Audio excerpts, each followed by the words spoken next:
My name is Reg Westcott. I am Supervisor of Wildlife Care here at Mars Wildlife Rescue. And Mars Wildlife Rescue is a rescue and rehabilitation service. We are a not-for-profit here in the Comox Valley. We have a great area of responsibility.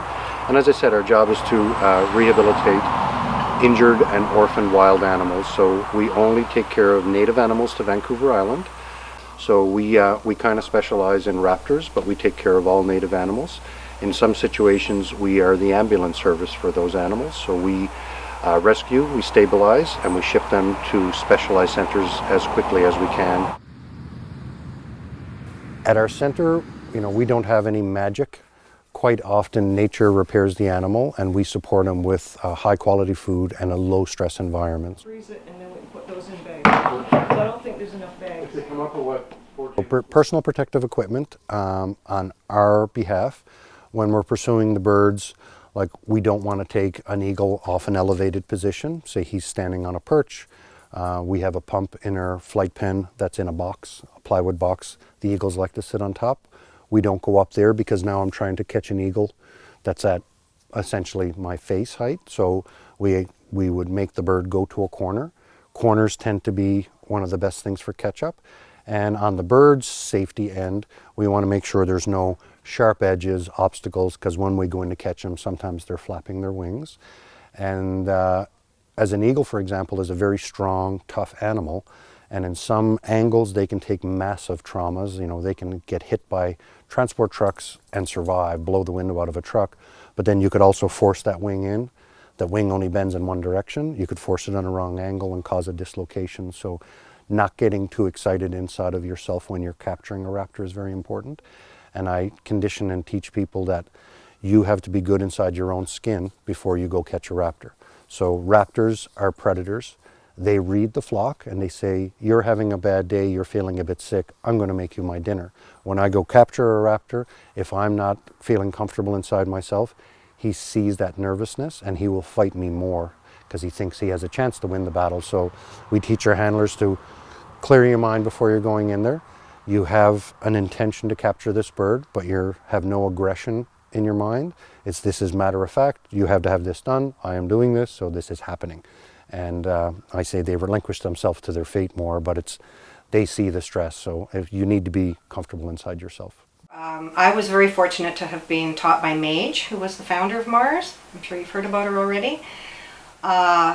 She was wonderful at teaching us all the little things about, always wearing the protective gloves and using towels and always having that backup person to help you out.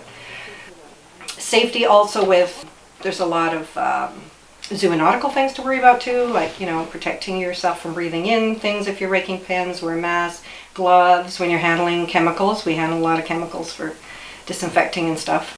Raptors are pretty high-strung creatures, so we do our best to keep their heads covered, and it's almost like an off switch for a great deal of raptors. I would cover their head to stop them from knowing where my arms are for biting, but once I have them situated in my hands, I find if I expose their head, let them see their environment, they will calm down more.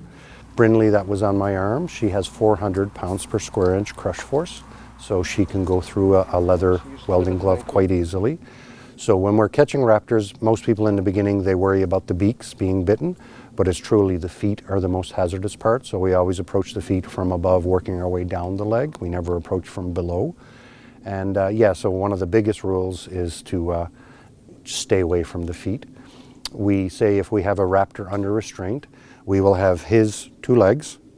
I'll have him locked in my hands with a finger in between. If the bird started getting away from me, we keep a grip on the feet.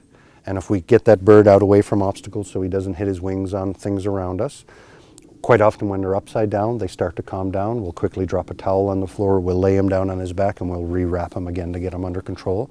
But one of the most important things is never let go of the feet. And when you're restraining a raptor on his back, perhaps, you have his feet. If he starts to struggle or anything like that and you start losing the grip on the feet, is you inform the doctor and other people that are assisting in the case that I am losing the feet. There's no embarrassment, so everybody else can step back and let you get the animal under control. So the feet are the most important thing. To keep a grip on the feet, don't let them go, and let people know if they start to slip out of your hands. How to know how to safely go in and out of the pens and not to inadvertently corner the animals. Certain safety precautions and personal protective equipment are a must when we go into raptor pens. So we have a leather glove on one hand, we have a rubber glove on the other, and we carry a plastic bag. So if we inadvertently corner a raptor, cause him to fly over our head, we have one hand to not swipe him out of the air but to fend off. The chances of a raptor actually attacking you are almost negligible when you're just going in there to feed or clean. It's when we're going to capture. That's when there's a lot more training involved, and people are usually here a period of time before they go into a cage to capture a raptor. So as I say, we move along the walls.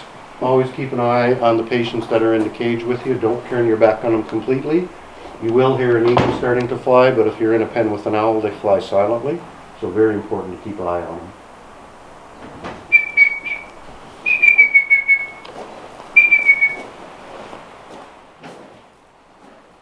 The most dangerous time we handle raptors is the last time we handle the raptor, because now he is technically ready to go to the wild, and we have to catch him from the enclosure, safely load him into a travel kennel, bring him to the release site. So that is our most hazardous time, and we always have our most senior handlers go in to do those catch-ups. It's usually me with an eagle on release day, because said they're the absolute toughest time you will handle them. Sit with me all day. Yeah, you're standing on your leash. Me in the wing. But we also have other animals we deal with, like herons. Herons' safety goggles are a must, because they actually, anything that attacks a heron has eyes, so they specialize in targeting eyes. So anything with a fish spear beak or stiletto-shaped beak, we always wear goggles, because those animals attack eyes of predators.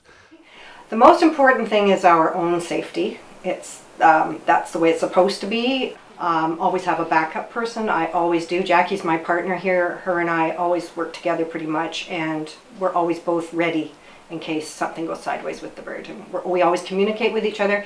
Do you have his feet? Are you sure you have his feet? And that we verbally communicate a lot and make sure we're got everything under control. So. You want to go down?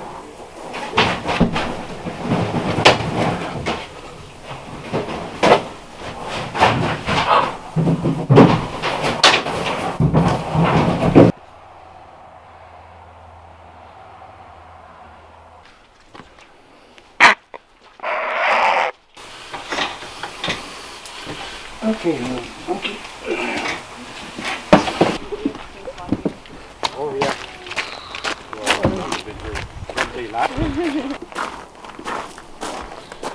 So a little accipiter, a little sharp shin hawk.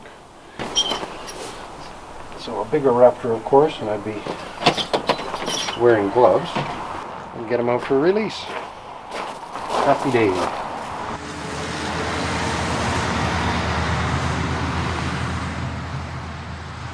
We can let him go. He can fly through all those trees.